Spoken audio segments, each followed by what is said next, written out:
تا حالا فکر کردی چرا دقیقاً همون لحظه‌ای که دکمه خرید یا فروش رو میزنی تپش قلبت میره روی 180؟ چرا مغزت موقع ترید طوری رفتار میکنه که انگار وسط جنگل داری از دسته یه شیر فرار میکنی؟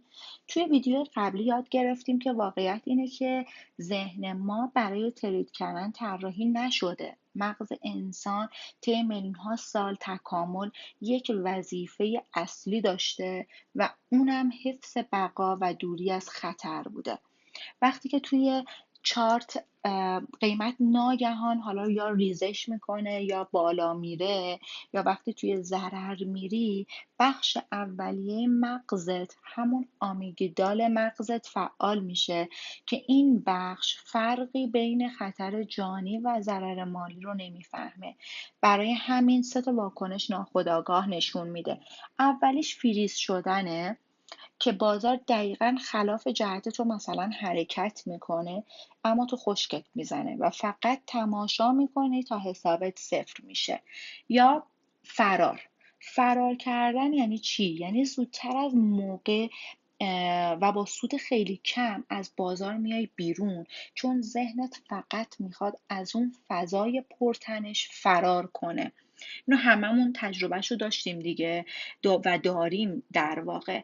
و سومین اتفاقی که توی بازار برای ما میفته اغلب این جنگ ترید انتقامی، که میخوای از مارکت انتقام بگیری، حجمتو بالا میبری، یا اینکه پشت سر هم مرتب تریدایی میکنی که از روی عصبانیت و بدتر ضرر میکنی. خب حالا چطوری این مغز چموش و ترسیده رو موقع ترید کردن ما بیایم رامش کنیم؟ سه تا راهکار فوق‌العاده راحت و عملی برات دارم که اگه اینو بیای کلا توی زندگی و توی مسیر تریدریت پیادهشون کنی، بازی تریدت رو کلا عوض میشه.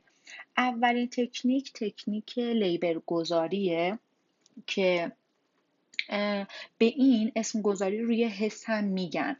ببین وقتی مثلا چارت یهو یه کندل شارپ میزنه، یه اسپایکی توی چارت رخ میده و خلاف جهت تو حرکت میکنه، چه اتفاقی میفته؟ کل خون بدنت از بخش منطقی مغزت میاد فرار میکنه و میره سمت همون بخشی که بهش گفتم احساسی آمیگدال مغزشونه. تو این حالت تو عملا دیگه خب تریدر نیستی، یا آدم وحشت زده‌ای که فقط میخواد فرار کنه. حالا باید چیکار کنیم؟ دانشمندا فهمیدن یه کلک خیلی ساده وجود داره و اونم اینه که بیای تو این مواقع حستو بلند بلند صدا بزنی. یعنی چی؟ یعنی دقیقا همون لحظه ای که حس کردی قلبت داره تون میزنه، به خودت بگو خب من الان ترسیدم. این ترسی هم که دارم به خاطر اینه که میترسم پولم از بین بره. شاید بگی مگه مثلا با حلوا گفتن دهن شیرین میشه؟ بعد بگم که آره شیرین میشه. عصب شناسی ثابت کردن که وقتی اسم حست رو به زبون میاری، مغزت مجبور میشه بخش منطقی رو دوباره روشن کنه تا کلمات رو بیاد پردازش کنه. به محض اینکه بخش منطقی روشن بشه، اون بخش احساسی و ترسیده آروم میگیره و به همین سادگی بچه، به همین سادگی دوباره فرماندهی مغزت رو پس میگیری. یه روش بعدی هم که هست اینه که حک کردن بدن با تنفس جعبه‌ای. تکنیک تنفس جعبه‌ای کنترل همون عصب واگ بهش میگن. این به چه شکلیه؟ به این شکله که وقتی میترسی ناخودآگاه یا نفست رو حبس میکنی یا خیلی سطحی و تون تون نفس میکشی. با این کار داری به بدن سیگنال میدی که خب پاشو که جنگ شده. در واقع بدنت هم پر از هورمون استرس میشه، دستت شروع میکنه به لرزیدن.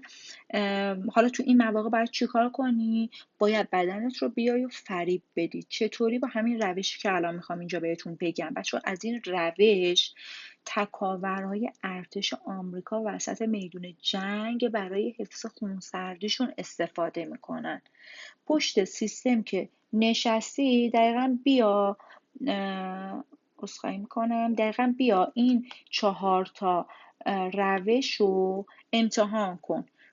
4 ثانیه از راه بینی یه نفس عمیق بکش که این عمیق هم شکمی باشه. یادت باشه شکمی باشه. 4 ثانیه نفست رو بیا حبس کن. 4 ثانیه خیلی آروم اون نفست رو از راه دهان حالا بیرون بده و دوباره مجدد 4 ثانیه حبس و همین روش رو به مدت 2-3 بار این کار رو بکنی، همون عصبی که توی بدنت هست به نام عصب واگ مثل یه دکمه آرامش عمل میکنه و این عصب فعال میشه، ضربان قلبتو میاره پایین و اون لرزش درونی بدنت کلاً محو میشه. یه روش دیگه‌ای هم که هست، روش سوم، این که روش دوم که آسان ترین روشه، هممون میتونیم به راحتی این انجام بدیم، حتی اون روش اولی هم به همین شکل بود. روش سوم ببینیم چیه؟ مهندسی آستانه تحمل درد روانشناختی که فرمول بیزاری از درد یا همون تنظیم حجم تا مرز بی‌حسی بهش میگن. حالا چی هست؟ خیلی بهت میگن که مدیریت سرمایه انجام بده، ولی خب نمیگن چرا، به چه علتی مدیریت سرمایه انجام بده. داستان اینه که چارت بازار اصلا تو رو نمیترسونه. این حجم معاملاتی که داره تو رو زهره ترک میکنه.